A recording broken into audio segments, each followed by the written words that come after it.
I attended the will reading simply to sever the rotting ties with my family. When my father pocketed $100 million while I received a one-way ticket to Hong Kong, the room believed I was erased. 3 days later, outside the airport, a stranger met my eyes and spoke 5 words. "Your father took the bait."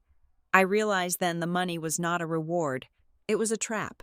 My name is Scarlett Ward.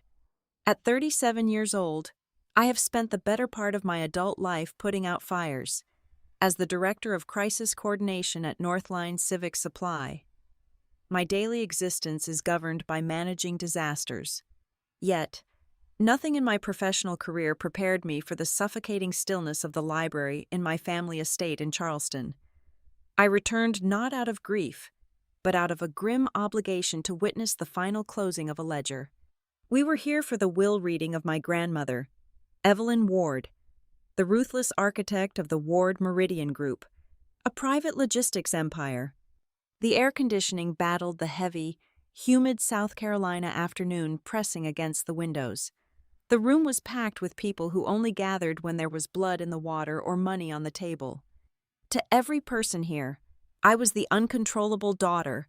I was the one who walked away from the family business years ago because I could not stomach their moral compromises. They looked at me with a mixture of wariness and disdain. Directly across from me sat my father, Victor Ward. He wore a bespoke navy suit, his posture relaxed, his expression fixed in a serene mask of premature victory. Beside him sat his second wife, Celeste. She dabbed her perfectly dry eyes with a silk handkerchief, ensuring everyone noticed her performance of grief. At the head of the heavy mahogany table sat Nolan Price, the longtime family attorney. He was visibly sweating under the weight of my grandmother's final commands. The rest of the room was padded with board members and relatives who had always been far more acquainted with the trust fund than with the matriarch. Nolan cleared his throat, the sound sharp in the quiet room. He adjusted his glasses and began to read the dense legal jargon. The minor bequests took agonizingly long, a calculated build-up to the main event, and then it arrived. The distribution of the primary estate. Nolan looked down at the parchment, his voice gaining resonance. To her only son, Victor Ward, Evelyn bequeathed a staggering sum, $100 million in liquid cash, but the money was only the beginning. He was also granted sole lifetime use of the sprawling coastal mansion we were sitting in, along with the title to my grandmother's custom-built yacht. A silent exhale rippled through the room. Celeste stopped dabbing her eyes and placed a manicured hand over my father's wrist. Victor did not gasp. He simply nodded slowly, his lips curling into a tight, self-satisfied smile. It was the look of a man who believed the universe had finally recognized his superiority. In the eyes of everyone present, my father was the absolute winner. Then, the heavy silence shifted. The invisible spotlight swung away from the victor and landed on me. Nolan shuffled the heavy cream-colored papers. He did not look me in the eye. His hands trembled slightly as he reached into his briefcase and pulled out a single, painfully thin envelope. He slid it across the mahogany table. It stopped precisely in front of me. I stared at it. There was no bulky legal document inside. I picked it up. The paper was crisp. I broke the seal and tipped the contents out. A single piece of paper fluttered onto the wood. It was an airline ticket, a one-way ticket to Hong Kong. I looked inside the envelope again, expecting something else, a letter, an explanation, a final cruel jab or a twisted message of affection. There was nothing. Just the sterilely printed boarding pass and the cold vacuum of rejection. The silence held before the cruelty of the room broke surface. It started with a soft, poorly suppressed chuckle from a younger cousin. That sound acted as a permission slip. Soon, a low murmur of amusement rippled around the table. Celeste tilted her head, her face contorting into a mask of exaggerated, saccharine pity. She looked at me as if I were a wounded bird, but it was my father who delivered the final blow. Victor leaned forward, resting his elbows on the table. His voice was smooth, dripping with condescending satisfaction. "It seems your grandmother finally figured out exactly what to do with you. Scarlett," he said, his voice carrying easily. "She decided to send you right back where you belong, as far away from this family as humanly possible." The room waited for my reaction. They wanted the black sheep to scream, to validate their narrative of my instability. My chest tightened, a massive weight of humiliation and suppressed rage pressing against my lungs. But my career had trained me for this. You do not react to the noise. You look for the anomaly. I stood up slowly, keeping my face entirely blank. I picked up the boarding pass. I was about to walk out of that toxic house forever. But as my thumb brushed over the thick paper, my professional instinct flared. Something was wrong. I looked closer at the ticket. The booking date was not recent. It had been purchased exactly 7 months ago. This was premeditated. And then, I saw it. Next to the printed seat assignment, there was a small, hand-drawn circle. The ink was purple. It was the exact shade of the custom-mixed, deep violet ink Evelyn Ward had exclusively used in her private notebooks. This was not a cast-off. This was a calculated message. I kept my eyes on the ticket as I moved toward the double doors. Before I could reach the handle, my father's voice rang out again. "Greed is a beast that is never full." "Nolan," Victor said, his tone shifting to sharp business. "The domestic holdings are clear, but Evelyn spent half her time in Asia over the last decade.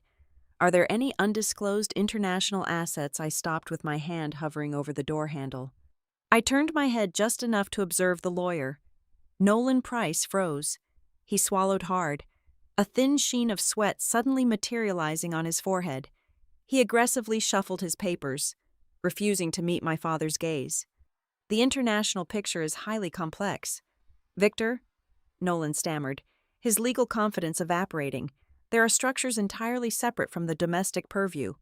We will discuss those matters strictly if they become legally relevant." The room just heard a lawyer being evasive about paperwork, but I recognized a man terrified of stepping on a landmine. Nolan was hiding something massive. I looked at the purple ink on my ticket. The $100 million was too easy. The yacht was too flashy. My grandmother despised flashy things. This reading was a performance, and my father was playing the fool. I walked out of the room without a single word. Late that night, I sat alone in my dim hotel room in downtown Charleston. The thick heat of the southern summer radiated through the glass. The thin envelope and the ticket lay on the desk. I could throw it away. I could fly back to my job, to my safe life of managing disasters, and never look back. But as I stared at the deep violet circle, I heard my grandmother's voice in my head. It was a memory from years ago, right before our relationship fractured completely. We had been sitting in her study. People reveal their true nature fastest when money is put on the table. "Scarlett," she had said, "never trust what they say before the check is written. Watch what they do after they think they have won." My father thought he had won. They all believed I was holding an insult. But Evelyn Ward never wasted money on simple insults. If she bought a ticket, she needed someone on that plane. I reached for my laptop. I typed in the confirmation code. I clicked confirm. I packed my bag. The humiliation I had swallowed had burned away, leaving only a cold, sharp clarity. I booked the flight. The humidity of Hong Kong hit me the moment the sliding glass doors of the arrivals terminal parted. It was a suffocating, dense heat, radically different from the southern bake I had left behind in South Carolina. The cacophony of the drop-off zone was overwhelming. Taxis honked relentlessly. Luggage wheels clattered against the cracked pavement, and a dozen languages blended into a frantic urban symphony. The air tasted of aviation fuel and impending rain, but my eyes were immediately drawn to a disruption in the chaos. Directly across from the curb, idling in a zone clearly marked for no parking, sat 3 identical black sedans. They were immaculate, aligned with military precision, their dark-tinted windows reflecting the harsh neon lights of the terminal. They did not belong in this frantic scramble. They were waiting. Before I could even adjust my grip on the strap of my travel bag, a figure detached himself from the shadow of the lead vehicle. He was a man of perhaps 60 years, dressed in a sharply tailored charcoal suit that seemed completely impervious to the sweltering heat. His posture was rigid, his expression an unreadable mask of professional discretion. He moved toward me with deliberate, unhurried steps, parting the sea of frantic travelers effortlessly. He stopped exactly 2 paces away. He did not ask for my name. Instead, he reached into his inner breast pocket and produced a thick, cream-colored card. He held it out to me with a steady hand. My breath hitched in my throat. Across the center, my name was written in the unmistakable, deep violet ink my grandmother always used. The sweeping loops and sharp angles of her handwriting were a ghost materializing in the oppressive Asian night. I looked up from the card to the man's face. He met my gaze with chilling calm and spoke exactly 5 words. "Your father took the bait." A cold shockwave radiated outward from my chest, obliterating the exhaustion of the 14-hour flight. The man gestured toward the open rear door of the middle sedan. "My name is Adrian Lowe," he said, his voice smooth and faintly accented. "I was the senior legal counsel to Evelyn Ward in this region for over 2 decades. Please, get in. We have a great deal of ground to cover and very little time to waste." I slid into the chilled leather interior of the car, my mind racing through a dozen different calculations. Adrian settled into the seat beside me as the convoy smoothly pulled away from the curb, merging seamlessly into the chaotic traffic leaving the island. "You arrived on the 3rd day," Adrian stated, looking straight ahead at the sprawling illuminated skyline. "I was only authorized to wait at the terminal for a maximum of 7 days following the formal reading. Had you arrived on day 8, these cars would not be here. My explicit instructions were to permanently dissolve the holding structures and liquidate the assets to blind trusts if you failed to show. You are exactly on time." We drove in silence for nearly 45 minutes until we reached the central business district. The sheer scale of the skyscrapers towering over us felt like a physical weight. The sedans descended into the subterranean garage of a massive glass and steel monolith. We bypassed the main lobby entirely, taking a private security elevator that shot upward. My ears popped repeatedly as we ascended past dozens of floors. When the doors finally parted, I stepped into a sprawling, high-altitude command center that defied every expectation I had of hidden offshore wealth. This was no shadowy shell company office hiding illicit funds in manila folders. The floor was a hive of quiet, relentless, hyper-focused activity. Rows of analysts sat before glowing monitors tracking global shipping lanes, volatile commodity prices, and intricate supply chain logistics. The walls were lined with massive digital maps displaying real-time cargo movements across the Pacific Ocean. It was sterile, ruthlessly efficient, and vibrating with immense legitimate power. This was a machine operating at the absolute highest level of global commerce, and it was entirely invisible to the world my father inhabited. Adrian led me past the main bullpen and into a massive corner office overlooking the glittering expanse of the harbor. He walked behind a sprawling obsidian desk and unlocked a secure biometric drawer. He withdrew a sealed envelope, heavy and ancient-looking, and placed it precisely in the center of the dark glass surface. "She instructed me to hand this to you only if you walked through those doors of your own volition," he said quietly, taking a step back. "If you had ignored the ticket, this envelope would have been incinerated. It contains the key to her true legacy." I reached out, my fingers trembling just a fraction of an inch, and broke the heavy wax seal. I unfolded the thick parchment. The letter was dated 2 years ago. I scanned the sharp, violet handwriting, the ink cutting aggressively across the page. "My dearest Scarlett," the letter began. "If you are reading this, it means you still possess the strategic mind and the cold anger I always knew was inside you. You saw the charade in the library for what it was. By now, Victor has been handed exactly what he always demanded from me: cash, comfort, and the pathetic illusion of absolute supremacy. But you, my girl, are about to receive what he could never understand." I read the lines again, the gravity of her words anchoring me to the polished floor. What he could never understand. I looked up at Adrian.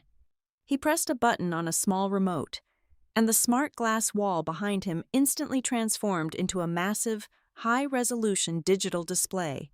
A complex, sprawling ownership chart materialized in glowing blue lines. At the very top, in bold, stark lettering, was a name I had never encountered in any of the domestic family filings or board meetings: the Harbor Lantern Trust. Adrian approached the screen, tracing the descending lines of authority with a laser pointer. "This entity," he explained, his tone shifting into a sharp, uncompromising briefing, "holds the controlling interest in a vast network of your grandmother's core assets throughout Asia and the western seaboard of the United States. It dictates the terms for the medical cold chain logistics, the disaster relief fleet, and the deep water port leases. None of this was ever fully consolidated into the domestic parent company, you know. It was deliberately and meticulously compartmentalized. It is the beating heart of the empire, generating the quiet, sustainable revenue that keeps the flashy domestic side afloat." I stared at the intricate web of corporate entities, holding companies, and operational subsidiaries. It was a masterpiece of legal engineering, designed to be entirely invisible from the outside, but absolutely dominant from the inside, and it was all routed through this single, impenetrable trust. The truth hit me with the force of a physical blow.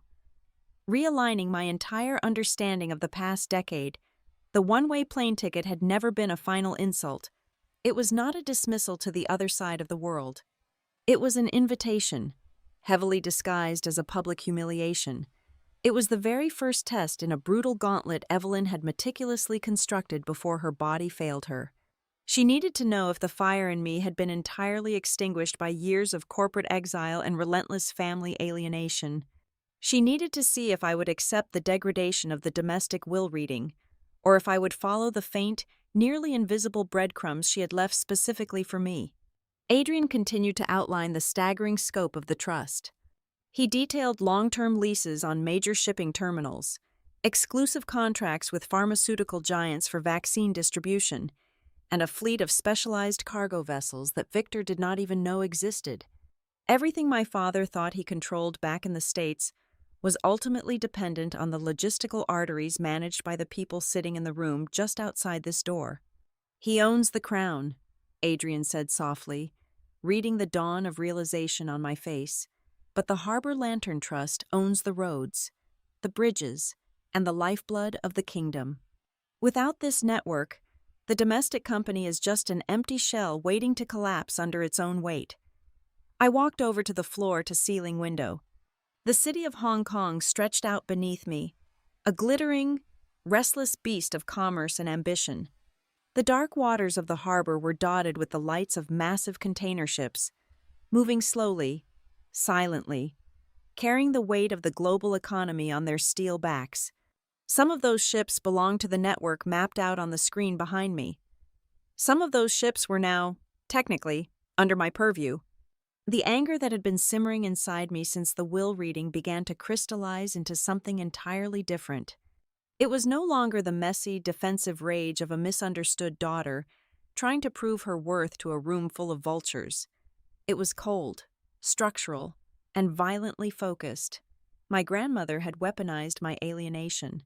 She knew my father would take the cash and the flashy toys without ever bothering to look deeper into the foundation. She knew he possessed the greed of a scavenger, but entirely lacked the vision of an architect. And she knew I would notice the violet ink on a seemingly random boarding pass. She had spent years watching us, measuring our flaws and our strengths from a distance, and she had built a trap so massive, so intricately designed, that my father had walked right into it with a triumphant smile on his face. The $100 million was just the cheese on the mousetrap. I turned away from the panoramic window and faced Adrian. The legal counsel stood perfectly still, his hands clasped behind his back, waiting for my command. He was not a man who served fools or pampered heirs. He had served a titan, and now he was waiting to see if the bloodline had managed to breed another one. I folded the letter carefully, making sure the creases were perfectly aligned, and slid it back into the thick envelope. The girl who had been exiled from the family business was dead, buried under the weight of a meticulously planned inheritance. I looked at the sprawling chart of the Harbor Lantern Trust. tracing the glowing blue lines of absolute power with my eyes. The war had not ended in that suffocating library in Charleston. It had only just begun, and the battlefield was mine to control. Adrian typed a rapid sequence into the brushed steel console embedded in his desk.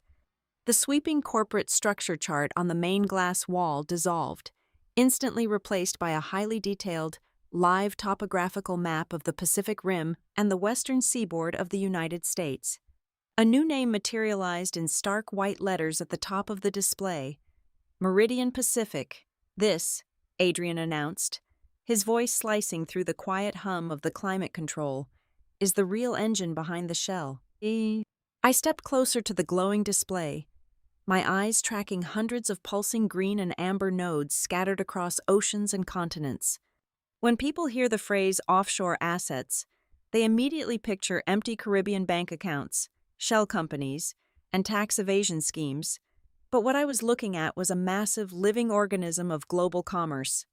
Adrian began to systematically pull up the operational manifests, projecting them next to the map. I read the readouts and felt a profound sense of awe replace my initial shock.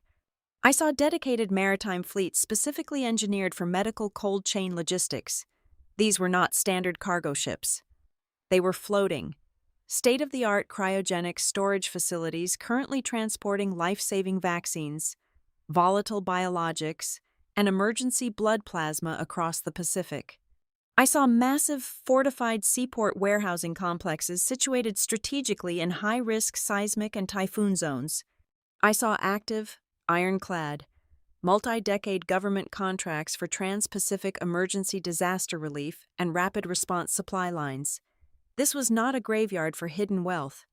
It was the most sustainable, deeply entrenched segment of the empire Evelyn had built.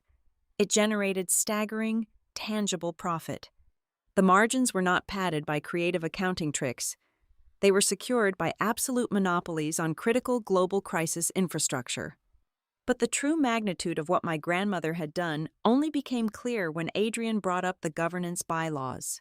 He highlighted a specific clause buried deep within a master operating agreement between Meridian Pacific and the domestic parent company back in America. I read the dense legal text 3 times to ensure my mind was not playing tricks on me in the late hour. The clause was an absolute kill switch. It granted this exact Asian subsidiary, controlled entirely by the Harbor Lantern Trust, unilateral veto power over any domestic sell-off, any hostile merger, and any dissolution of strategic physical assets belonging to the parent group. My father thought he was the undisputed king of the boardroom back in South Carolina. He strutted around the estate believing his word was final. He had absolutely no idea that the real scepter, the ultimate authority to dismantle or preserve the company, was sitting in a secure server rack in a Hong Kong skyscraper. Without the explicit authorized signature of the Harbor Lantern Trust beneficiary, Victor could not legally liquidate a single major warehouse or sell a single shipping route. He was a king locked inside a castle, completely unaware that someone else held the deed to the land underneath it. Adrian turned away from the screen and walked over to a heavy floor safe. He retrieved a thick leather-bound ledger and handed it to me. It was Evelyn's personal strategic diary. The leather was worn smooth from years of handling. I opened it and turned the thick, cream-colored pages. Her assessments of the business were brilliant, but her assessments of her own bloodline were clinical and utterly devastating. Victor is a creature of the surface, she had written in her sharp, uncompromising violet script. He is hopelessly hypnotized by fast liquidity and the illusion of immediate power. He would eagerly sell the future of this company just to hear the applause of the board today. He understands the daily price of our stock, but he is completely blind to the actual, physical value of our infrastructure. I turned the page and my breath caught in my throat. I saw my own name, underlined twice. Scarlett is the only one who ever fought me on the balance sheet. The entry read, "She is the only one who explicitly refused to cut the disaster relief supply routes simply because they were not optimized for maximum quarterly profit." She understands a fundamental truth that escapes her father. True power comes from what you hold when the world falls apart, not what you sell when the market is up. Reading those words violently yanked me back 8 years into the past. The memory tasted like copper and old, bitter regret. I had been sitting in a sterile, freezing boardroom in Charleston, surrounded by my father, Celeste, and a pack of sycophantic financial advisors. They had presented a ruthless, clinically detached restructuring plan. It demanded the immediate closure and liquidation of 4 major supply warehouses located dead center in the Gulf Coast hurricane corridor. They argued the year-round maintenance costs were an unacceptable drag on our annual yield. I had stood up, slammed my hands flat on the mahogany table, and flatly refused to sign off on the closures. I looked my father in the eye and told him those warehouses were the only things keeping entire coastal communities alive during Category 5 storms. I told him we were a logistics company, not a hedge fund, and we had an obligation to the regions we serviced. My father had laughed. He called me naive, a bleeding heart who let emotion cloud her judgment, and stated I had no business running a billion-dollar firm. The entire family labeled me a traitor to the bottom line. I packed my office that same afternoon, walked out the glass doors, and never went back.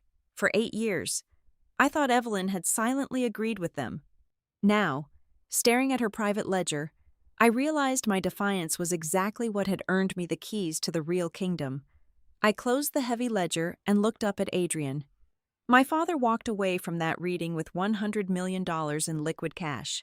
I said, keeping my voice dead level, "That is a massive amount of capital to fight a war with.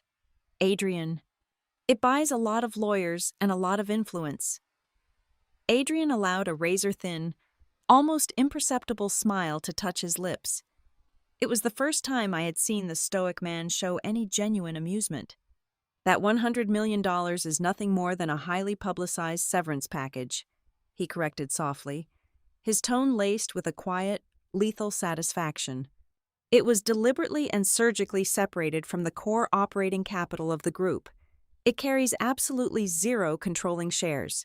It grants no board seats. It provides no voting rights regarding the overarching empire.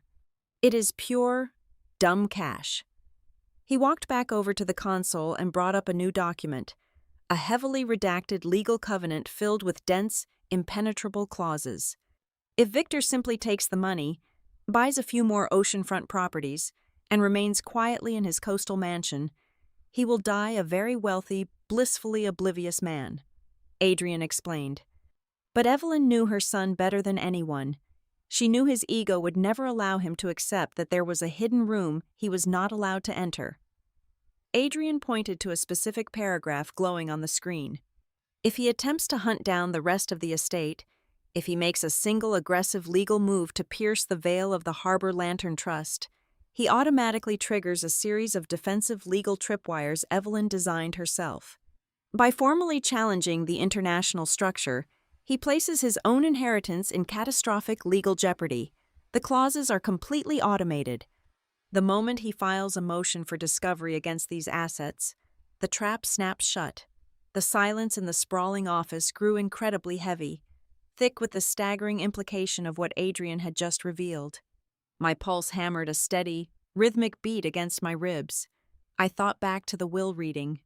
I remembered my father leaning forward, his eyes gleaming with insatiable greed, asking Nolan Price about undisclosed international assets. He could not just take his massive victory and walk away. He had to have it all. The 5 words Adrian had spoken to me outside the sweltering airport were not a dramatic metaphor. They were a literal status update. Victor was already pushing himself toward the tripwire. This was not going to be a messy, emotional family feud fought with screaming matches in mahogany libraries and tearful accusations in the press. This was a meticulously engineered corporate slaughter. And my role in this impending war was not to aggressively attack him. My role was far colder and required far more discipline. I simply had to stand back, hold the door wide open, and let my father believe he was about to win one final, glorious victory right before the floor completely collapsed beneath his feet. I looked back out at the dark harbor, the massive cargo ships moving like silent leviathans through the water, and I knew exactly what I had to do next. For the next 72 hours, the opulent corner office transformed into a relentless war room. The adrenaline that had carried me across the Pacific Ocean morphed into a cold, sustained focus. I sat flanked by Adrian, and a woman introduced to me as Naomi Pike. Naomi served as the head of global compliance for the trust. She was a forensic accountant whose quiet, unassuming demeanor masked a terrifying and surgical intellect. Together, we initiated a ruthless dissection of the parent company's operational history. We were not looking at the future projections. We were excavating the buried past. We pulled archived server data, cross-referenced decades of vendor contracts, and painstakingly mapped out the complex ownership models of every third-party contractor the domestic side had utilized over the last 10 years. It took Naomi less than 48 hours to find the rot hidden beneath the polished surface. She projected a series of procurement logs onto the glass wall. At first glance, they appeared to be standard, unremarkable agreements with independent logistics suppliers based in the American Midwest. But Naomi layered the bank routing data directly over the corporate registries. The seemingly independent suppliers were nested within a labyrinth of holding companies. At the absolute bottom of that maze, hidden behind layers of corporate obscurity and offshore proxies, sat two very familiar beneficiaries, my father and Nolan Price. They had been steadily, quietly bleeding the domestic company for years. They routinely approved highly inflated invoices for phantom consulting services, routing the excess capital straight into their own private accounts. It was an elegant, insidious form of corporate parasitism. The immediate instinct of an angry daughter would be to leak this damning data to the financial press or hand it directly to the federal authorities. I felt the familiar burn of betrayal flare in my chest, a desperate, childish urge to confront him and tear down his flawless public reputation. But my career in crisis coordination kicked in, suffocating that emotional impulse before it could take root. I stared hard at the data. It was highly suspicious, perhaps even fatal in a protracted civil suit, but it was historical. A clever defense attorney could easily drag the litigation out for years, claiming administrative errors or blaming subordinate executives who had conveniently resigned. To execute a flawless decapitation, I did not just need evidence of past sins. I needed my father to actively, willingly commit a fatal error in the present tense. I needed him to dig his own grave while the whole world was watching. I turned to Adrian and outlined my strategy. We were going to feed him a heavily sanitized, carefully redacted summary of the international holdings. I instructed Naomi to compile a dossier that revealed just enough of the Asian infrastructure to prove its immense profitability, but completely obscured the defensive legal mechanisms Evelyn had installed. We would send this document back to the United States. It would act as a blazing beacon, illuminating a massive, unclaimed treasure chest just outside his current reach. My father was a man who physically could not tolerate the idea of leaving money on the table. Once he saw the staggering numbers, his ego would entirely override his caution. He would view the $100 million he had just inherited not as a final victory, but as an insulting fraction of what he was truly owed. As Naomi prepared the document, she paused and unlocked a highly secure partition on her tablet. "There is one more element you must be aware of," she said softly.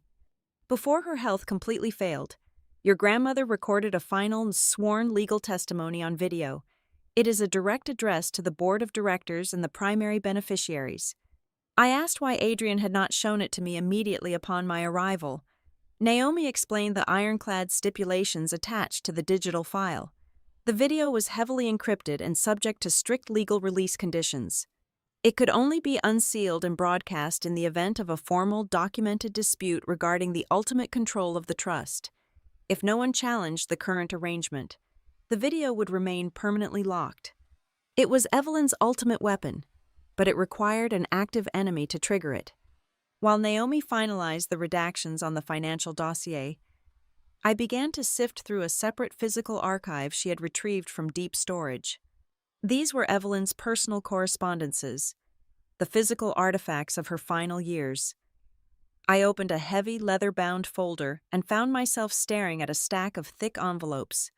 My name was written across each one in that familiar, sweeping violet ink. I checked the dates stamped on the corners. They spanned the entire 7 years since my exile from the family. I carefully opened the first one. It was a formal invitation to join her in Tokyo to evaluate a new shipping route. The second was a detailed analysis of a failed corporate merger, asking for my specific perspective on the crisis management fallout. The third, dated merely months before her passing, was a quiet, desperate plea to bridge the suffocating silence between us. My hands began to shake as I realized the catastrophic magnitude of what I was holding. None of these letters had ever reached my apartment in Chicago. None of these messages had ever breached my inbox. I looked at the routing slips attached to the physical copies. They had all been intercepted and signed for by the Central Domestic Mailroom, an office directly under the absolute control of my father's executive assistant. The air in the room suddenly felt entirely too thin. The war had just mutated into something entirely different. This was no longer just a battle over corporate control or a fight against financial greed.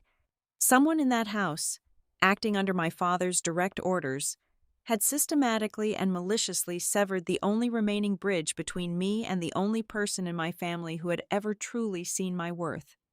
They had stolen my grandmother from me years before she actually died, ensuring she believed I had callously ignored her final attempts at reconciliation. The cold, strategic detachment I had been maintaining cracked, replaced by a dark, absolute resolve. I did not want to just defeat Victor Ward in a boardroom. I wanted to completely dismantle the false narrative he had built his entire life upon. I instructed Adrian to send the redacted financial summary directly to Nolan Price's private secure server. Attached to that document, I included a single, brief message directed exclusively to my father. It contained no threats, no accusations, and no emotional appeals. It was forged from pure steel. If you wish to understand the full scope of the legacy you have been denied, I wrote, you will cease sending lawyers and you will present yourself in Hong Kong. Through the surveillance network Adrian maintained within the domestic communication channels, we received a detailed report of the exact moment the message was delivered to the estate in Charleston. I had expected my father to erupt in a violent rage at the sheer audacity of my demand. I expected him to immediately draft a dozen cease and desist orders or freeze my domestic accounts. But the report noted something far more chilling. Upon reading the financial summary and my ultimatum, my father did not shout. He dismissed his staff, poured himself a glass of expensive bourbon, and smiled.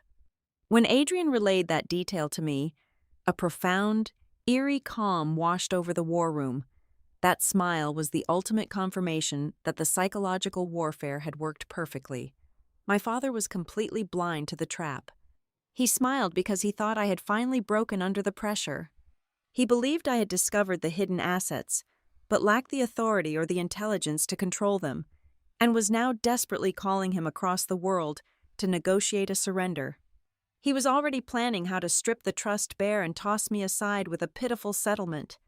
Only a man absolutely certain he is walking toward a glorious, unopposed victory can smile with such genuine warmth while stepping directly onto a landmine. I looked at the stack of stolen letters on the desk, the violet ink glowing under the harsh office lights. He was coming, and I was ready to let him bring about his own downfall. My father stepped into the executive suite looking exactly like a man arriving to claim a misplaced piece of luggage. He wore a perfectly tailored light gray suit that somehow remained completely untouched by the punishing Asian humidity outside. He was flanked by Celeste, who offered a tight, glossy smile that barely reached her cold eyes, and Nolan Price, who nervously clutched a thick leather briefcase as if it were a life preserver. Victor walked straight past the sweeping, panoramic views of the Victoria Harbor and took the seat at the head of the conference table. He did this entirely uninvited, projecting an aura of absolute ownership. He leaned back, steepled his fingers, and looked at me with an expression of practiced, paternal concern. He did not ask how my flight was. He did not ask how I was holding up after the funeral. He started his assault by offering protection. He smoothly suggested that the international legal landscape was far too treacherous for someone with my specific background in civic supply management. He painted Adrian and the entire Hong Kong corporate team as predatory operators, a group of shadowy lawyers ready to take advantage of an inexperienced, grieving heir. His voice dropped an octave, adopting a tone of gentle, condescending persuasion. He proposed a clean break. He offered me a highly generous, 8-figure buyout right then and there. He spun it as a chance for me to take a massive sum of money and live comfortably, far away from the crushing, complicated pressure of global corporate governance. He wanted me to believe he was doing me a massive favor by removing the burden of my grandmother's secret empire from my shoulders. I did not raise my voice. I did not throw the stack of stolen letters in his face to prove his deceit. I simply let him finish his prepared speech.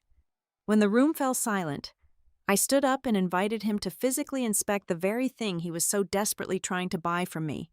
Over the next 48 hours, I dragged Victor, Celeste, and a heavily sweating Nolan Price through the grueling, deafening reality of Meridian Pacific. We did not sit in air-conditioned boardrooms sipping premium water. I took them directly to the massive cold chain logistics hubs located near the industrial container ports. We walked through towering aisles of climate-controlled warehouses holding millions of doses of emergency medical supplies. We stood on the concrete docks of the disaster relief staging grounds, where heavy cargo ships were actively being loaded for typhoon zones across the Pacific Rim. I forced my father to physically walk the floor of the empire Evelyn had built in the shadows. He had to smell the harsh diesel fuel, hear the deafening roar of the massive refrigeration units, and see the sheer, staggering scale of the physical operation. What irritated Victor most was not the oppressive heat or the industrial noise. It was the absolute reverence the senior operational managers held for Evelyn Ward. And more dangerously for his fragile ego, it was how quickly they extended that exact same respect to me. They did not treat me like a rogue daughter temporarily playing executive dress-up. When I asked incisive questions about supply chain bottlenecks, emergency route optimization, and geopolitical risks, they answered me directly, recognizing a legitimate successor. Victor trailed behind our groups, his forced paternal smile growing increasingly brittle with each passing hour. I watched him closely from across a busy loading dock, applying a quiet internal analysis to his behavior. In my line of work, I had spent years studying the anatomy of corporate collapse. It was a rigorous framework of business failure analysis, a method to understand exactly why massive, seemingly invincible entities suddenly crumbled. The root cause was almost always identical. It was a catastrophic failure of leadership, specifically when executives prioritized short-term liquidity over sustainable, vital infrastructure. My father was a walking, breathing embodiment of that fatal flaw. He possessed absolutely no intellectual curiosity about the complex, life-saving systems operating right in front of him. He looked at a fleet of cryogenic medical transports and only saw depreciating physical assets and unacceptable maintenance overhead costs. The thin facade of family reconciliation finally shattered on the third evening. We sat in a private, heavily guarded dining room high above the city skyline. The table was laden with an extravagant, multi-course meal that Victor had loudly insisted on paying for. A remarkably petty display of financial dominance. The conversation had been painfully strained, filled with Celeste making vapid, empty observations about the city lights. Finally, Victor pushed his porcelain plate away and leaned heavily across the table. The warm, protective father routine was entirely gone, replaced by the cold, calculating gaze of a corporate liquidator. He looked directly into my eyes and asked the single question that had been burning a hole in his mind since the moment he stepped off his private jet. What is the precise valuation of this entire network if we dismantle it and sell it off in separate, individual pieces? He did not care about the ironclad medical distribution contracts. He did not care about the relief routes keeping coastal cities alive. He only wanted to know the scrap value of the empire. In that exact moment, watching the naked greed illuminate his face, I knew any lingering sliver of moral authority he thought he held had evaporated completely. He had profoundly lost the ethical war before the legal battle had even commenced. I kept my face perfectly still. I politely excused myself from the table under the pretense of taking an urgent phone call from the coordination center. I stepped out of the dining room and walked down the quiet, carpeted corridor where Adrian was waiting silently in the shadows. The lawyer did not speak a single word. He simply reached into his jacket and handed me a secure, encrypted tablet. On the glowing screen was a highly confidential legal filing that our surveillance team had intercepted just an hour ago. While my father was smiling at me over an expensive dinner, asking casual questions about valuations and asset liquidation, his legal team back in the United States had filed a remarkably aggressive injunction in a federal court. He was officially requesting a complete, immediate freeze on all voting rights and asset transfers associated with the Harbor Lantern Trust. He was attempting to legally paralyze the entire Asian operation before he even understood the catastrophic legal minefield he was walking blindly into. He was moving to seize absolute control through the courts while pretending to negotiate a peaceful buyout to my face. I read the injunction twice to ensure I understood the sheer audacity of his betrayal. I handed the tablet back to Adrian, the old version of me, the angry, reactive girl who had stormed out of the Charleston boardroom 8 years ago, would have marched straight back into that dining room and screamed. I would have flipped the table, shattered the crystal glasses, and cursed him for his relentless, pathological deceit. I would have given him exactly what he wanted, a hysterical daughter proving she was entirely unfit to lead. But that girl was dead. I took a slow, deep breath, letting the cold reality of the situation anchor my racing heart. I smoothed the front of my dress and walked calmly back into the private room. Victor was swirling the expensive amber liquid in his glass, looking exceptionally pleased with himself. He believed he had successfully cornered me. I pulled out my chair and sat down opposite him. I folded my hands neatly on the heavy linen tablecloth. The silence stretched between us, growing heavy and dangerous. He expected me to finally crack under the pressure, to shout accusations, or to quietly reach for a pen to sign his insulting buyout papers. Instead, I let my gaze lock entirely onto his. I did not blink. I stripped every ounce of emotion, anger, and daughterly expectation from my voice. I spoke with a flat, undeniable certainty that seemed to lower the temperature in the room by 10 degrees. "Dad," I said softly, the single word hanging in the chilled air between us.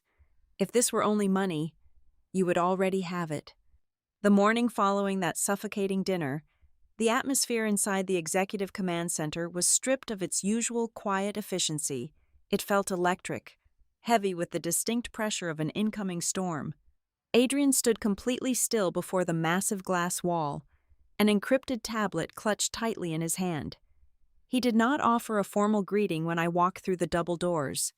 He simply swiped his finger across the screen, casting a dozen different news articles onto the primary digital display. The financial blogs, corporate news syndicates, and industry journals had exploded overnight. The public narrative had been perfectly constructed, incredibly polished, and entirely fabricated. The headlines blared with sensationalized corporate gossip. I read the words projected on the glass and felt a cold knot tighten in my stomach. I was no longer an anonymous executive. The articles painted me as the estranged, bitter, and highly unstable heir to the Ward family. According to the press, I was furious about being left out of the primary domestic inheritance and was now launching a desperate, scorched earth campaign to hunt down hidden offshore cash. The strategy was brutally effective.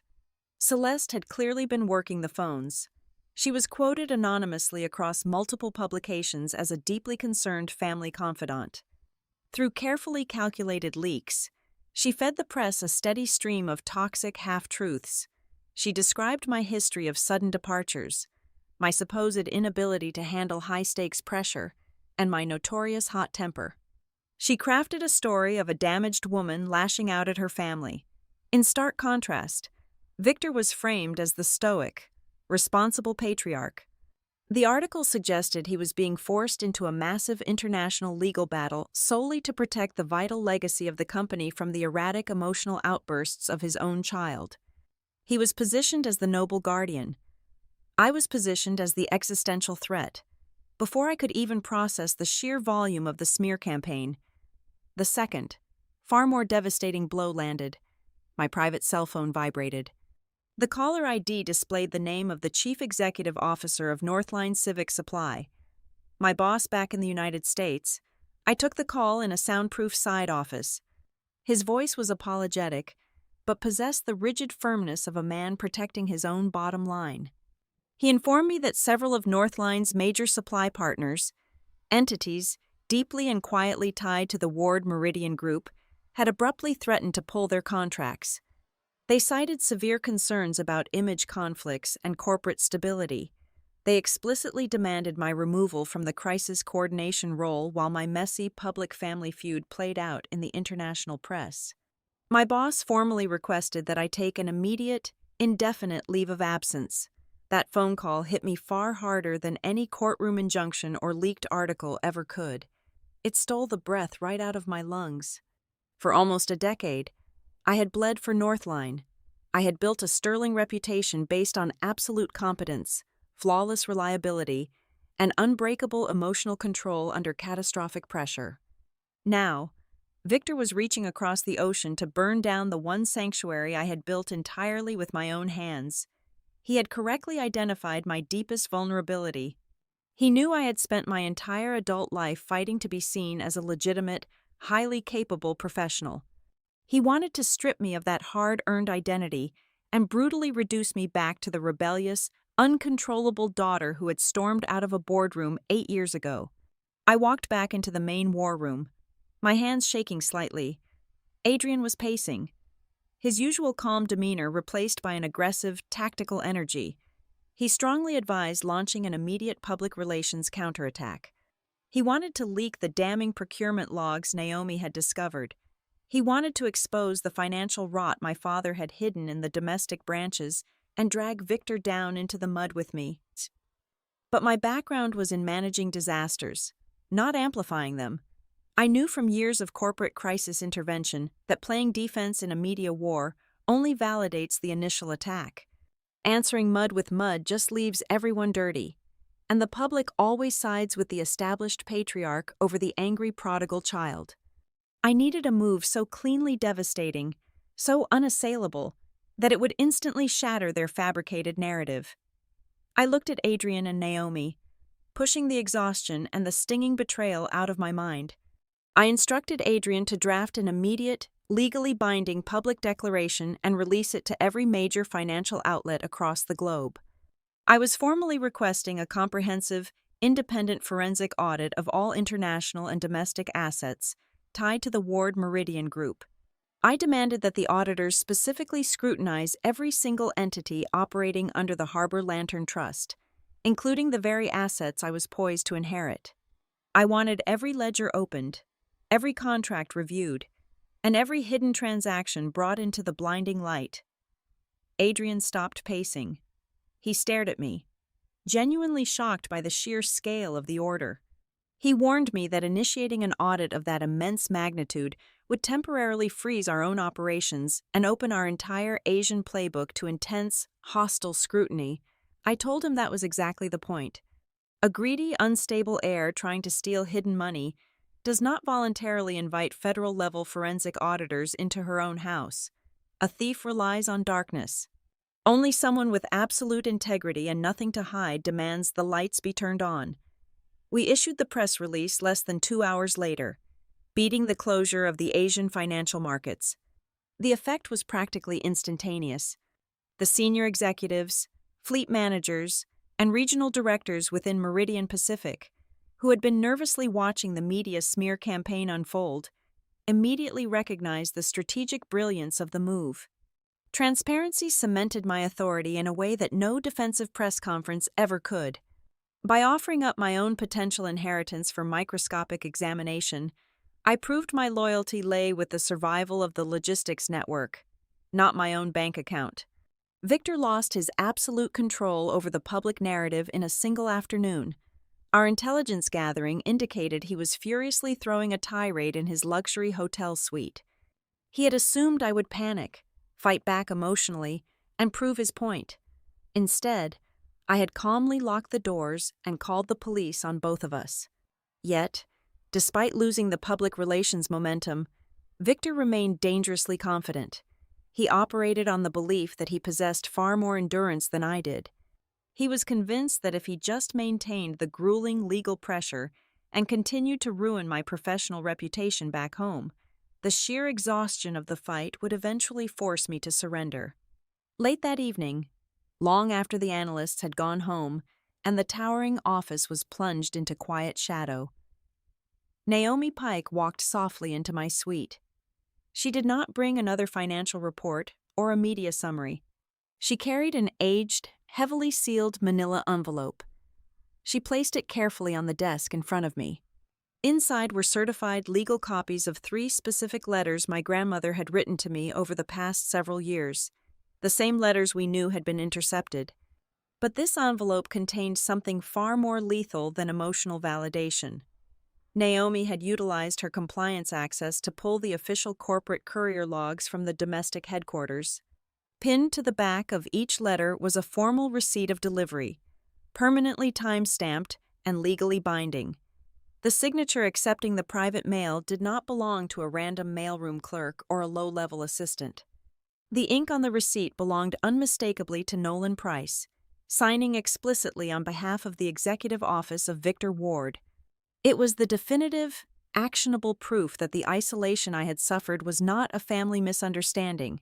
It was a documented, sanctioned corporate conspiracy orchestrated by my own father.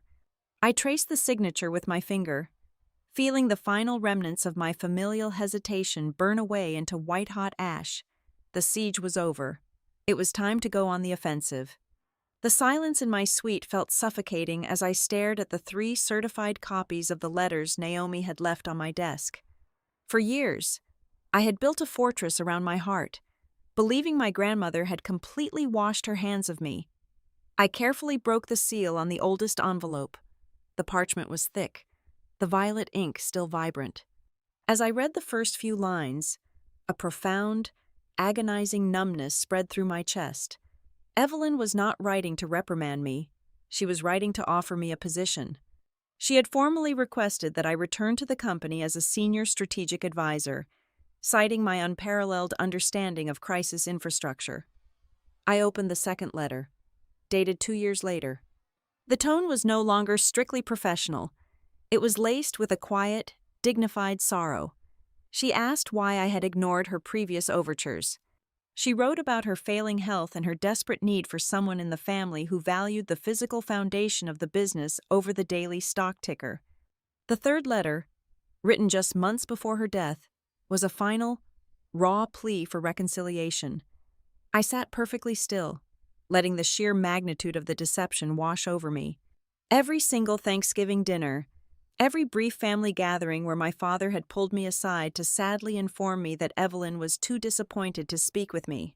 It had all been a meticulously choreographed lie. He had not just stolen my inheritance, he had stolen my family. He had deliberately starved a relationship to death to ensure I remained isolated and powerless. The numbness gave way to a white-hot, paralyzing rage. It was a physical sensation, burning the back of my throat.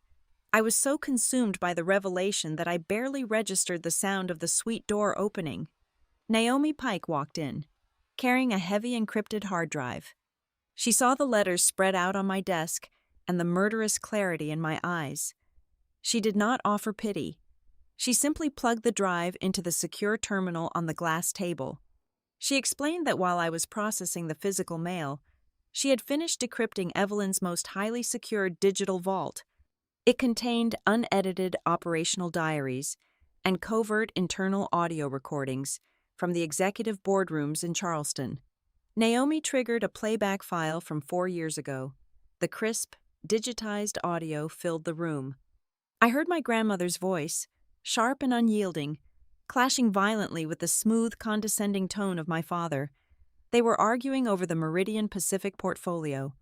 Victor was aggressively lobbying to liquidate the entire Asian medical logistics network. He argued that the profit margins were too slow, the overhead too heavy. He wanted to drain the capital from those life-saving supply lines and pump it directly into a highly speculative, incredibly flashy luxury real estate development on the Florida coast. He wanted to trade refrigerated vaccine ships for penthouses. Evelyn brutally shut him down, calling his vision hollow and his greed an existential threat to the legacy. But the audio file was merely the prelude to the true devastation. Naomi brought up a series of archived internal emails and redacted compliance reports dating back exactly 8 years. This was the exact timeline of my supposedly catastrophic career failure. I leaned closer to the monitor, my heart hammering a frantic rhythm against my ribs. When I was 29 years old, a massive supply chain collapse in the Gulf Coast had nearly crippled the domestic firm. I was the regional director at the time. The internal investigation had concluded that I had naively authorized unvetted, cut-rate transport contractors who abandoned our cargo during a Category 5 hurricane. The shame of that failure had forced my resignation. Now, staring at the unredacted truth, the final pieces of my past snapped violently into place. The documents proved beyond a shadow of a doubt that I had never authorized those subpar contractors.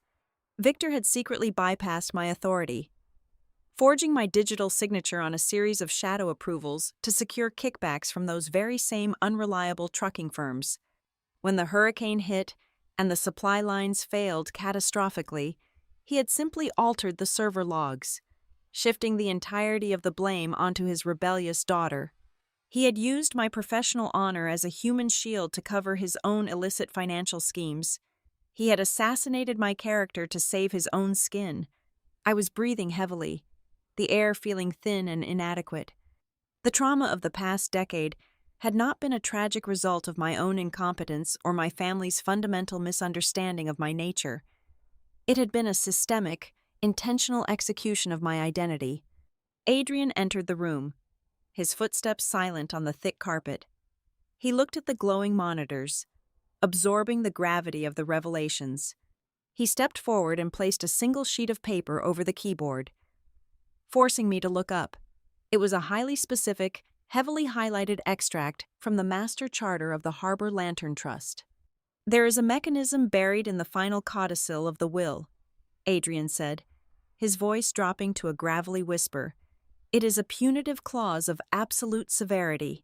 If your father files a formal legal claim to seize the trust, and during that process he submits a fraudulent declaration or intentionally conceals a material conflict of interest, an automatic trigger is pulled." Adrian paused, letting the silence emphasize his next words. "The $100 million in liquid cash he received at the domestic reading is entirely contingent on his good faith conduct regarding the broader estate. If he breaches that faith through perjury or fraud in his pursuit of the Asian assets, the entirety of that $100 million is immediately and irrevocably forfeited. It does not go to you. It is instantly transferred into a perpetual sustainability fund dedicated to the pensions and healthcare of the warehouse workers and sailors." I stared at the legal text. Evelyn had not just built a defensive wall. She had built a guillotine. She knew Victor would never be satisfied with the cash.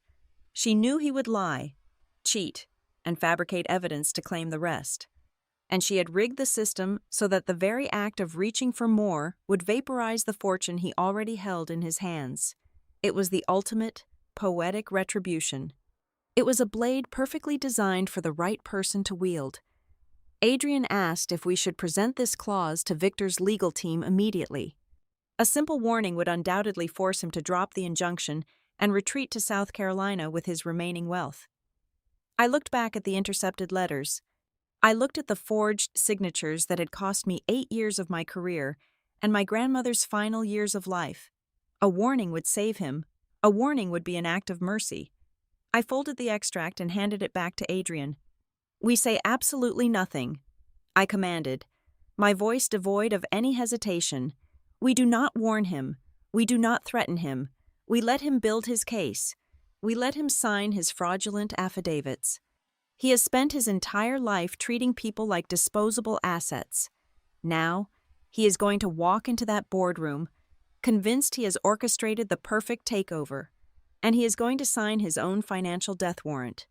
I am not going to defeat my father out of spite. I am going to let his own boundless greed destroy him. The expanded board meeting convened at 9 o'clock in the morning, linking the Hong Kong executive suite with the primary boardroom in South Carolina via a heavily encrypted video wall. The atmosphere was incredibly tense, the air thick with the unspoken understanding that today was designed to be an execution. I sat perfectly still, flanked by Adrian and Naomi, watching my father orchestrate his grand theater. Victor did not simply rely on his own lawyers, he had brought in mercenaries. He introduced an incredibly slick, highly aggressive external valuation expert and a former senior auditor who had conveniently spent the last 5 years working for a rival logistics conglomerate. They took the floor with rehearsed, clinical precision. For 2 grueling hours, they projected fabricated risk models and aggressively skewed financial projections across the screens. The former auditor systematically tore into the architecture of the Harbor Lantern Trust, officially testifying that the entire entity displayed severe hallmarks of a biased, utterly non-transparent corporate structure deliberately designed to defraud the domestic parent company. They used phrases like fiduciary negligence, malicious asset shielding, and rogue offshore management. I watched the faces of the domestic board members projected on the massive digital wall. These were the men and women who had known me since I was a teenager. The same people who had happily watched me get exiled 8 years ago. I saw their expressions shifting from neutral observation to active concern. The members who were securely inside my father's pocket began nodding along, a heavy encrypted hard drive. Even a few of the neutral directors, individuals I had hoped would see through the charade, looked deeply unsettled by the auditor's aggressive testimony. For the very first time since I had stepped off the plane in Asia, a sharp, icy spike of genuine fear pierced my chest.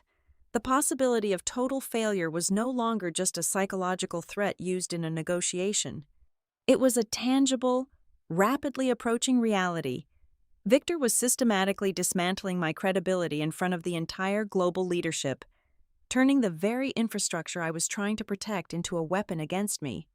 Sensing the absolute shift in the room's momentum, Victor expertly paused the presentation. He adjusted his silk tie, projecting the image of a benevolent, weary patriarch who simply wanted to end a tragic family dispute. He looked directly into the camera, his eyes locking onto mine across the Pacific Ocean. He offered a compromise. It was a masterclass in public humiliation thinly disguised as mercy. He proposed that I immediately and irrevocably surrender all voting rights and executive control associated with the trust. In exchange, he offered to purchase a sprawling but historic townhouse in Boston for me, entirely paid off. He threw in a substantial, multi-million-dollar severance package to ensure my permanent silence. And as a final, insulting cherry on top of the surrender document, he offered me the entirely fabricated, toothless title of Honorary Director of Philanthropic Supply. It was an offer designed to loudly broadcast to the board that I was merely a petulant child throwing a tantrum, one who could be easily bought off with a shiny new toy and a meaningless badge. I felt Adrian tense beside me, ready to launch a furious legal objection. I reached out under the heavy mahogany table and grabbed his wrist, squeezing hard to keep him silent. I needed Victor to believe his brutal siege had worked. I lowered my gaze, staring at the polished wood. I let my shoulders slump just a fraction of an inch, perfectly mimicking the body language of a completely broken woman. I looked back up, ensuring my voice sounded hollow and entirely defeated. I told the board that the sheer volume of the allegations was overwhelming. I formally requested a recess of 24 hours to consult with my counsel and seriously consider the terms of the settlement. A terrifyingly warm, triumphant smile spread across my father's face. He graciously granted the recess. He genuinely believed that his relentless media smear campaign, combined with the crushing legal pressure of the fabricated audit, had finally snapped my spine. He thought the war was over. At 2 o'clock the following morning, the Hong Kong Command Center was completely dark except for the harsh, glowing light of Naomi's primary workstation. She had not slept. She had been aggressively hunting through the shadow ledgers, tracing the exact trajectory of the cash inheritance Victor had received at the initial reading. She called me over to the terminal, her fingers flying across the keyboard to unlock a highly classified banking portal. "Look at the collateral holding accounts," she whispered, her voice vibrating with suppressed adrenaline. He could not just take the win. He could not just walk away rich. I leaned over her shoulder, my eyes scanning the heavily encrypted banking data she had managed to intercept through the compliance network. Victor had not deposited his inheritance into a conservative trust or used it to purchase luxury real estate as he usually did. Instead, he had taken exactly $75 million of that cash and locked it into a high-yield escrow account at an aggressive investment bank. He was actively using the bulk of his liquid inheritance as direct collateral to secure a massive, highly leveraged corporate loan. The destination of that loan was glaringly obvious. He was quietly preparing a hostile maneuver to sweep up all the remaining floating shares of Ward Meridian back in the United States. He wanted to dilute the voting power of the neutral board members and establish an absolute dictatorial grip over the domestic parent company. I stared at the glowing numbers, feeling a profound, terrifying awe at the sheer brilliance of my grandmother's foresight. This was the exact, fatal misstep she had been waiting for from beyond the grave. Evelyn knew that if you handed Victor a fortune, he would never just sit on it to enjoy a comfortable life. He would inevitably weaponize it to feed his insatiable hunger for absolute dominance. By pledging the inheritance to finance a hostile corporate takeover, he had directly violated the core defensive covenant of the will. He had transformed the severance package into an instrument of war. The trap had not just been set. My father had eagerly stepped inside and locked the door behind himself. I turned away from the monitors, my exhaustion instantly replaced by a cold, hyper-focused clarity. I looked at Adrian and Naomi. The time for passive defense and psychological games was completely over. We spent the next 4 hours synchronizing a 3-pronged execution protocol for the morning session. First, Naomi compiled the finalized, unredacted forensic audit. This file contained absolute, irrefutable proof of the shell companies, the forged procurement logs, and the illicit kickbacks Victor and Nolan Price had been funneling out of the company for years. It was no longer a theory. It was a heavily documented financial crime ready for federal prosecution. Second, Adrian prepped the digital override keys to officially unlock Evelyn's final, encrypted video testament. Since Victor had brought in hostile witnesses to formally challenge the trust structure, the legal requirement for an active dispute had been met. The seal could be broken. Third, and most devastatingly, I drafted a severe, legally binding notification to the compliance department of the investment bank underwriting Victor's leveraged loan. The notice informed them that the collateral sitting in their escrow account was now officially frozen, subject to an immediate clawback order due to a catastrophic breach of testamentary trust. The moment that notice hit their servers, my father's massive loan would instantly vaporize, leaving him dangerously overexposed and facing immediate financial ruin. When the preparations were complete, I walked out of the war room and stepped into my private office. I walked over to the floor-to-ceiling glass window and stared out at the Hong Kong skyline. The sky was just beginning to turn a bruised, pale purple as dawn approached.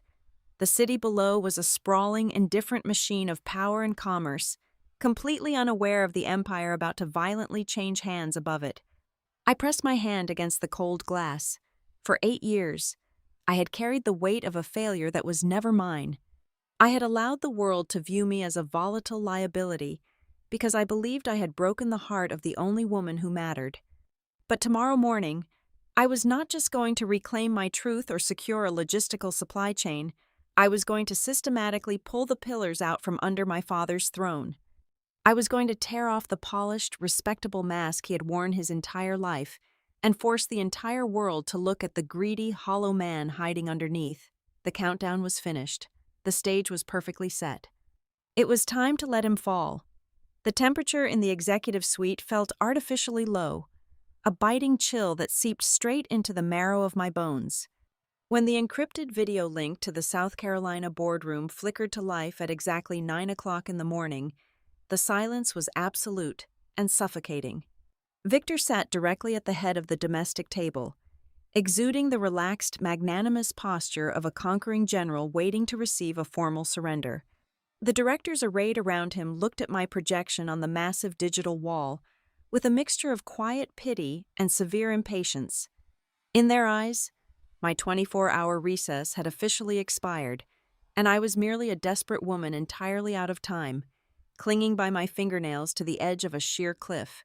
Nolan Price slid a thick, leather-bound document across the polished mahogany table toward my father. Victor picked up a heavy gold fountain pen. He did not look at my face on the screen.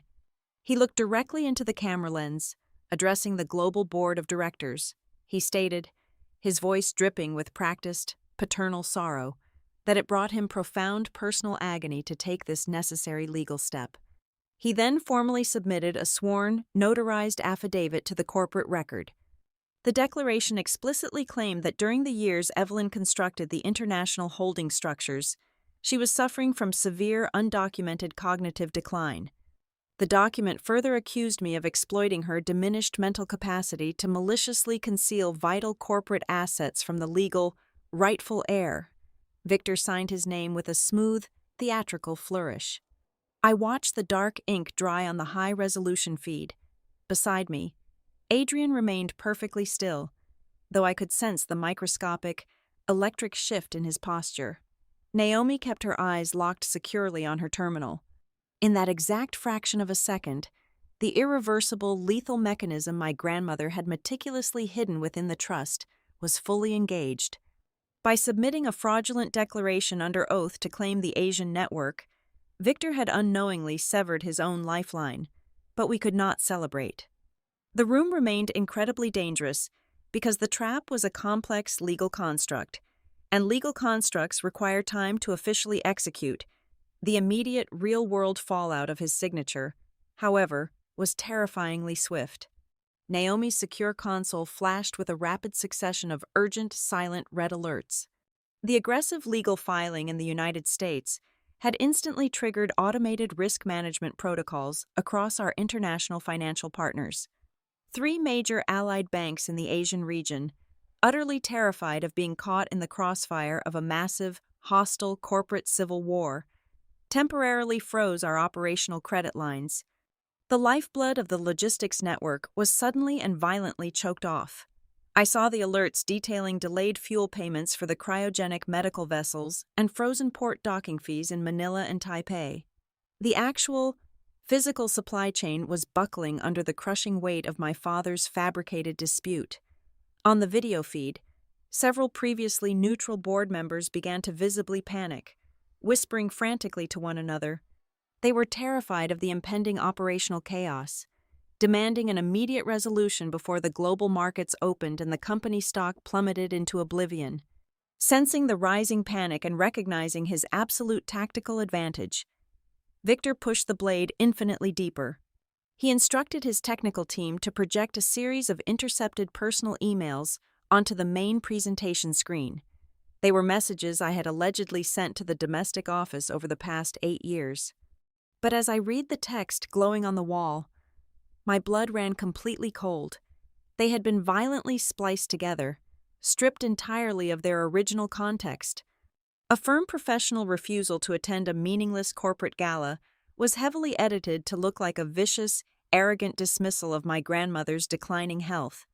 A sharp, analytical critique of a flawed supply route was manipulated to sound like I viewed the entire family legacy with absolute, venomous contempt. He painted a flawless masterpiece of character assassination, framing me as an incredibly selfish, ruthlessly ambitious operator who had abandoned her own bloodline purely for personal glory. The board members stared at the fabricated evidence, their faces hardening with unmistakable judgment. I felt the overwhelming, crushing weight of public perception threatening to suffocate me.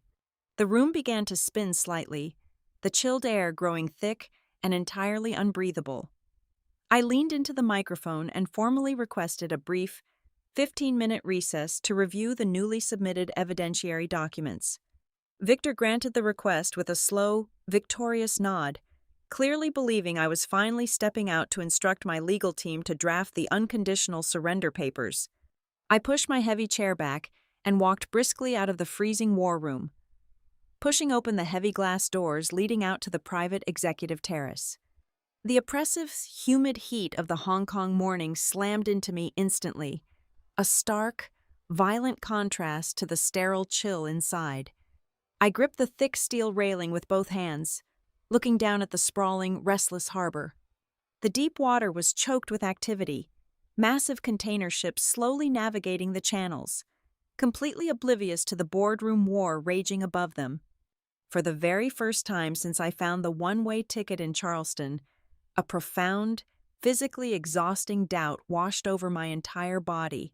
I actually considered taking his insulting, pathetic compromise. I stared at the dark water and thought about the absolute ease of giving up. If I signed his papers, I would get the historic townhouse in Boston. I would get millions of dollars in a silent severance package. I would never have to sit in a room with Victor, Celeste, or Nolan Price ever again. But far more importantly, the international banks would instantly unfreeze the credit lines. The cargo ships would refuel. The emergency medical supplies would reach their critical destinations across the Pacific. I could stop the bleeding immediately. I could end this incredibly ugly, dirty war right here on this balcony and walk away into a quiet, heavily funded life. My chest ached with the sheer exhaustion of fighting a man who possessed absolutely no moral boundaries. I asked myself if this was all just a desperate, hollow attempt to avenge my own wounded pride. Was I genuinely willing to risk the entire global network just to prove to a room full of sycophants that I was right? I closed my eyes, letting the chaotic, industrial roar of the city wash over me. I forced myself to picture the massive, reinforced warehouses sitting squarely in the typhoon zones. I pictured the thousands of dock workers, drivers, and regional logistics coordinators who relied entirely on this infrastructure to feed their families and protect their communities. If I surrendered the keys to Victor today merely to save the immediate shipments, the relief would be terrifyingly temporary. He would never preserve the network. He would immediately dismantle it piece by piece. He would sell the cryogenic transport ships to the absolute highest bidder. He would aggressively liquidate the emergency warehouses to fund his flashy luxury real estate developments. Thousands of vital human lives and critical supply routes would be instantly reduced to depreciating assets on a financial spreadsheet, permanently wiped out by a single stroke of his gold pen.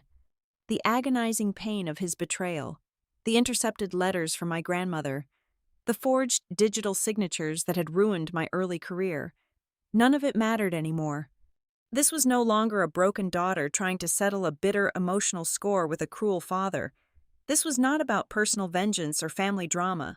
It was about fundamental, absolute justice. It was about recognizing the immense, heavy difference between building a legacy of actual, life-saving value and acting as a corporate scavenger who only knew how to price things for a quick slaughter. Evelyn Ward had not given me a weapon to destroy my father. She had given me a massive, impenetrable shield to protect the empire from him. I opened my eyes. The suffocating doubt was entirely gone, replaced by a cold, immovable bedrock of absolute certainty. I let go of the heated steel railing and turned my back on the harbor. I walked back through the heavy glass doors, the humid air instantly giving way to the biting, clinical chill of the executive suite. Adrian and Naomi looked up at me from their glowing monitors, silently waiting for my final command. I did not look like a woman calculating her own survival anymore. I walked back to my chair at the exact center of the table. I was the final gatekeeper, and the gates were officially, permanently closed. The 15 minutes expired. I walked back into the freezing command center and took my seat. On the digital wall. My father leaned forward, pen in hand, a look of faux sympathy plastered across his face. He asked if I was ready to formally concede. I did not answer him. Instead, I nodded to Adrian. The senior counsel stood up, buttoned his suit jacket, and walked into full view of the camera. He looked past my father and addressed the global board of directors, the legal teams, and the hovering bank representatives. Pursuant to Section 4, Paragraph 9 of the Harbor Lantern Trust Master Charter, Adrian's voice rang out, sharp and unyielding. Victor Ward has formally challenged the legal architecture of this entity and submitted a sworn affidavit alleging fiduciary malfeasance. This aggressive legal action officially qualifies as a Tier 1 testamentary dispute. As such, I am legally obligated by the late Evelyn Ward to immediately unseal and broadcast her final digital directive to this exact assembly. Before Victor could shout an objection, or Nolan Price could scramble to find a legal loophole, Naomi hit the execution key. My father's shocked face vanished from the main projection, instantly replaced by a high-definition, pre-recorded video. There sat my grandmother, Evelyn Ward. She looked frail, clearly in the final months of her life, but her eyes were entirely lucid and burned with a terrifying, cold intelligence. The boardroom in South Carolina fell so silent I could hear the faint static of the audio feed. If you are watching this, Evelyn's voice echoed through both rooms, strong and devoid of any sentimental warmth. It means my son, Victor, could not simply take his winnings and go home. It means his greed has finally outpaced his very limited caution. She looked directly into the camera, effectively staring my father down from beyond the grave. Victor, the $100 million you received at the reading was never a reward. It was a carefully designed piece of bait. I knew you would view it as an insult. I knew you would use it not to build, but to tear down everything I spent my life constructing just to feed your own ego. I needed you to publicly prove to the board that you are entirely unfit to manage the physical infrastructure of this empire. Evelyn shifted her gaze, addressing the broader assembly. I did not leave the core international assets to Scarlett out of some misguided familial affection. I left them to her because she is the only person bearing the Ward name who understands the fundamental difference between actual value and a fast sale price. She knows what must be protected in the dark, while the rest of you only care about what can be shown off in the light. The video cut to black. The silence that followed was absolute, heavy with the devastating weight of a matriarch's final judgment. But we were not finished. We were not even close. Naomi Pike immediately took control of the presentation screen. She did not give Victor a single second to formulate a defense. The screen illuminated with the heavily encrypted, certified bank intercepts we had secured the night before. Just hours ago, Naomi stated, her voice carrying the clinical detachment of an executioner. Victor Ward leveraged 75% of his liquid inheritance. He placed those funds into a predatory escrow account to secure a highly leveraged loan, intending to launch a hostile takeover of the domestic floating shares. By utilizing the inheritance as a weapon of corporate aggression against the estate, he has triggered the punitive clawback clause written explicitly into the master will. Naomi highlighted a massive digital transfer receipt. As of 2 minutes ago, the entirety of the $100 million has been legally seized. The funds have been permanently and irrevocably transferred into the Ward Meridian Employee and Retiree Sustainability Fund. Victor Ward is currently holding a massive corporate loan with absolutely zero collateral. I watched the color completely drain from my father's face. The smug, triumphant mask shattered into a million pieces. He looked at Nolan Price, his eyes wide with rising panic, but the lawyer was violently trembling, his hands buried in his face. And then, Naomi delivered the final, fatal blow. She dumped the unredacted forensic audit onto the screens. Hundreds of pages of evidence flooded the display. The board members gasped as they saw the complex web of shell companies, the forged procurement logs from 8 years ago, and the illicit kickbacks flowing directly into offshore accounts controlled by Victor, Celeste, and Nolan Price. The quiet, insidious bleeding of the company was finally dragged into the blinding fluorescent light. The sheer volume of the undeniable proof broke Victor completely. The polished, aristocratic patriarch vanished, replaced by a cornered, desperate animal. He leaped out of his heavy leather chair, his face violently red, and began screaming at the camera. He pointed a trembling finger at me, his voice cracking with hysterical rage. "You think you won," he roared, entirely abandoning any pretense of professionalism. You think you can run this company? This entire Asian network is nothing but a massive pile of slow-yielding garbage. Those relief ships and medical coolers are a massive financial anchor. I was going to liquidate every single piece of that pathetic, bleeding heart infrastructure and finally make us real money. I should have sold it all for scrap 10 years ago. His words echoed off the mahogany walls.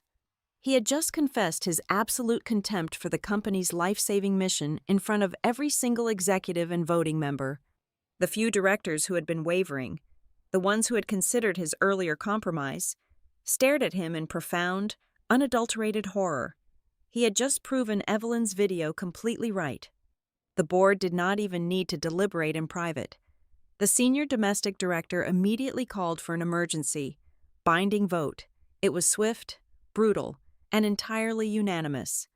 Victor Ward was immediately stripped of his board seat and terminated from all executive positions, effective instantly. Nolan Price was formally suspended, escorted out of the building by corporate security, and his files were seized for the impending criminal and civil investigations. Finally, the board formally recognized my position. They legally ratified me, Scarlett Ward, as the undisputed controller of the Harbor Lantern Trust, granting me absolute strategic veto power over the entire global system. When the video feed from South Carolina finally cut out, plunging the main digital wall back into darkness, the adrenaline that had been keeping me upright for days slowly began to recede. Adrian and Naomi stood beside me, their expressions reflecting a deep, exhausted satisfaction. They offered quiet congratulations, acknowledging the monumental shift in power. But I did not feel the urge to pop champagne or celebrate loudly. I walked away from the heavy conference table and returned to my private office. I stood before the massive glass windows, looking down at the sprawling, vibrant port of Hong Kong. The sun was fully up now, casting a brilliant golden light across the dark water. The massive cargo ships were moving steadily, carrying the vital supplies that would continue to flow uninterrupted because of what we had done today.